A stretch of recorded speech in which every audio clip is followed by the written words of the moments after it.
So the outline of this video will be twofold. First, we will look at some admin stuff. So that will involve setting up and creating the CICD pipeline. It will be a pipeline that is able to push code from our main branch into a designated place in our Databricks workspace. And that pipeline needs some configuration as well. Then we will assume the role of a user on our Databricks workspace. So that could be a business analyst or data scientist. So we assume that we make some Python code changes that we want to maybe put into a production environment.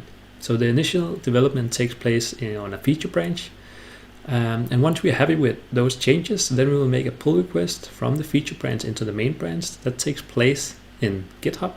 Since we have set up the CICD pipeline, that will now trigger the CICD pipeline.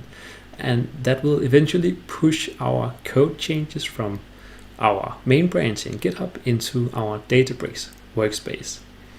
And from there, in this new folder on the Databricks workspace, we will try to set up a Databricks workflow, and we will talk a bit about why it is smart to have this additional folder with our code in. So before we get started by setting up the CI/CD pipeline, I just want to show you this documentation site. So this actually is along the lines what we are going to set up. It has some more detail about how the process is, and it also gives a couple of different flavors of how to set up this workflow.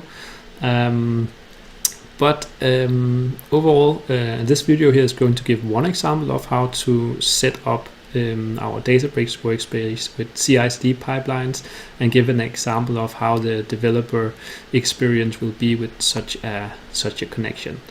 One thing to notice is that at the bottom here of the documentation there is a YAML file. This is basically the CI/CD pipeline that we are going to be using in our repository as well, just with a few changes. So let's have a look at our GitHub repository. As you can see, we have our add notebook and our readme file that we created in the previous tutorial. But what has been added is now a GitHub/workflows folder. So let's try to enter that. And let's try to have a look at this YAML file here. So I mentioned that the YAML file here is actually just a copy of what we can find on the official Databricks documentation site. I've made a few changes. I've commented out a couple of lines that we don't need for this part. If we are going to have a look at what this CI pipeline is doing, it basically has some triggers. So if there is a push to the main branch, then it basically starts this workflow. And then it has a couple of jobs here. So it sets up a couple of environmental variables. Those we will set up as GitHub secrets in a moment. And it points towards a specific place in our Databricks workspace. So this path here, subpath here, already exists. And we'll have to make sure that this is a repo folder in our Databricks workspace. So we have to create this one as well. All right. Then we check out the code. So our workflow has access to the code here. We set the Python version. We set up the Databricks CLI. And I think maybe some of these steps here are actually not needed, all of them. So maybe we can comment out some more. But the important step here is actually this command here. This basically uses Databricks CLI, and then it updates the path that we have chosen. So the repo path is basically an environmental variable we have here. So that will reference a folder within our Databricks workspace. And then we choose a branch. And in our case, the branch will be the main branch by default, because that's the only branch that is triggering this workflow. But you could have more advanced use cases where you could have different things happening depending on the branch you have changes to. Next thing we have to do is we have to go into settings, because we are referencing two secrets here. and those we have to insert and give access to the pipeline. So the way we do that is we go into settings, and in settings we can set up, or we can open here secrets and variables under security and click on actions. In here you can add your repository secrets. So if you don't have them created already, you can click new repository secret, and you have the secret name up here, so that could be the deployment target token, and then you add the secret value here. So the deployment target token, how do you find that? Well, you have to go back to the Databricks Workspace. So what we do now is we go back to the workspace that we want to set up the CI/CD pipelines with. In our case, let's stick with the development workspace for now. To generate a token, you have to go into settings, then you go into developer, and then you have this access tokens that you can manage. You can see I already created one recently, but you have the option to generate a new token. So you just press generate new token, and it will generate a token for you that you will copy, and you will copy it into our secret here in GitHub. And then you press add secret. All right. So that's the one secret that we will need. The other one that is required is the deployment target URL. The deployment target URL is also something we can find here in the actually in the URL of the workspace. So the deployment URL will simply be this part of the URL. So this number here will probably be different in your case. So just copy this part here into the deployment target URL repository secret. The last thing we have to do is to create a repo folder where our GitHub Actions workflow is pointing. So our workflow looks like this, and it has a repo path that looks like that. So workspace users Nikolai, and then we need to create this folder here as a repo folder. So let's go to our Databricks. So I'm workspace, I'm in the workspaces, users, and in my personal folder here. And then I'm going to create a Git folder. I'm going to give it this name here because this is what is required. And then I'm going to copy the link of our repository. So this is just the same that we did in the other tutorial video as well. It overrides the name, so let's just take this name here again and then save that. So we create the Git folder. Yes, so there we have it. So what I actually have now is I have a Git repo that I've just set up, and then I have this other Git repo that we used in the previous tutorial. So the idea here will actually be that we are going to develop some new features within this folder here, and we were going to create it in a feature branch. Then we will go to GitHub, make a pull request that will start the CI/CD pipeline, and then it will push the changes back into this other workspace builder folder on the main branch.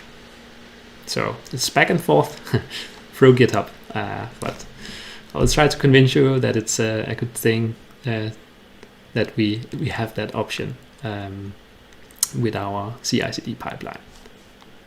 We are basically done with setting up our CI/CD pipeline. We have not tested it yet, but I want to show that in terms of how the experience will be if you're a user of the Databricks workspace, let's say a business analyst or a data scientist that want to develop some new code. So let's take that persona now. So as a user on the Databricks workspace, we have created this this folder here as if in the previous tutorial. Right now we are on the main branch. We will have to change that because we don't want to interfere with things on the main branch, because that's usually code that might be running in production. So the first thing we're going to do is we're basically going to create a feature branch that we as a developer of the code can work on without having to worry about breaking things in production. So I want to add a product function. So let's make a feature branch that is named something like that. All right, we create the branch here, and so now we can see we are now on this feature product function branch. So let's go in here and let's make a change to our add notebook and see if we can add a product function as well. So here we have a product function, and let's see if we can run that function. Let's say something like that. I have a cluster set up, so we can just check if the code works here as well as expected. Yeah, 5 + 2 is 7, 10 × 2 is 20. Sounds about right. Next step is we want to basically push our changes that currently only locally exist in our Databricks workspace in this particular repo folder. So we push that to GitHub now on our feature branch. So we give it a small description, and then we push our code changes. All right, now let's go back to GitHub. So, oh yeah, it already updated. So it has realized that we made some changes on this feature branch. So it asks if we want to compare and maybe make a pull request. That's exactly what we want to do. So I will make a pull request from our feature branch into the main branch. We create the pull request, and let's see if it's possible to make the merge. It is. We can also have a look at like what we have changed here. So we have basically changed this or added this product function and made use of it once here. All right, let's go back here. So when I press the merge pull request, that will basically trigger our CI/CD pipeline. So I press here and then I confirm the merge, and that will basically start our merge into the main branch, and that will trigger our CI/CD pipeline. So that's basically what we can see up here. We can see there's a new run of the pipeline that has started. It's queued right now, but hopefully it will succeed in a moment. So let's see. All right, it actually succeeded now. We can also click into it and see what it actually did. So yeah, looks like it's been doing what we wanted. So actually here we can see it's running this Databricks CI command. So it basically should have updated the Workspace builder repo folder on the main branch. So with the updated code. So let's see if that actually happened. So let's go into our Workspace, and then let's have a look into our Workspace builder. Let's have a look at the add notebook. And yeah, there we have it. We actually have our product function here as well now. All right, so let's just reflect for a second what we have been doing in this tutorial so far. So basically we set up the CI/CD pipeline, and then we have two folders in our Databricks workspace. In this example here, we just have a development workspace. So it's basically pointing from one part of the development workspace into another part of the development workspace. But you could imagine we had two different workspaces. It could be we had like a development workspace and a production workspace, and that the CI/CD pipeline was not connected to the development workspace, but was only connected to the production workspace. So let's say you're a developer or a data scientist, a business analyst or something. You do your development in the development workspace on a feature branch that is connected to GitHub, which we have up here apparently, and then you can do your push to your feature branch. All right, when you do that, then after that you can do a pull request from the feature branch into the main branch. You could set up policies that would not allow you to do that, but that you would need a reviewer in terms of actually accepting the pull request. So that could be some kind of verification that it actually works. And once that has been accepted and started the CICD pipeline, you could have that the CICD is actually talking with the production workspace instead of the development workspace. So sending the code to an entirely different workspace, which the business analyst or data scientist might not have write access to, or maybe not even read access to. And here in the production environment, you might want to have some scheduling of your different programs that is running in production. So that separates the development and things that are in production in a very nice way. And that's kind of the argument about doing this, that you can actually use these CI/CD pipelines to move the code to places where development is not supposed to take place. And instead, this is where you have your good version of your code that is running in production.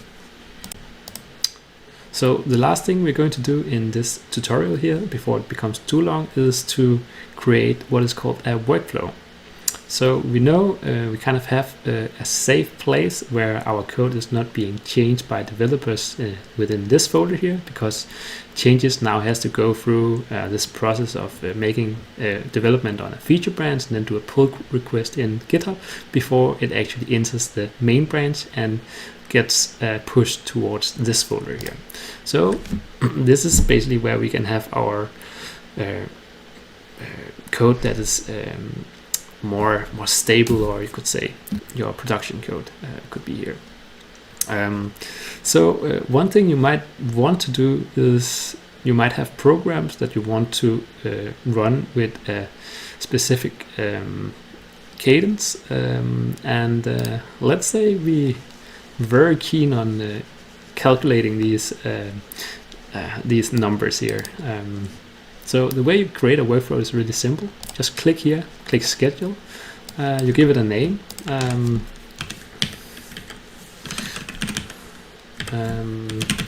Let's call it that. The schedule could be, okay, we only want to run it every second day. And we can create a cluster. We can use serverless, all-purpose clusters, or we can create what is called a job cluster. We'll go create a job cluster here, because they're usually cheaper.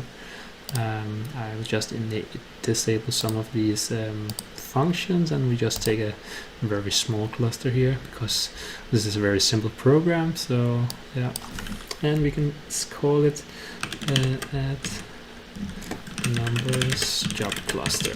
All right, let's just confirm that, and let's create that. All right, so this basically created our schedule, and this is basically a workflow. If you are curious about what or how many workflows you have currently scheduled, you can go to the workflows tab here on the left, and here we can see that we currently only have this one we just created. It's not been running yet, so we don't have a lot of info to watch, but this is basically the place where you can go see how the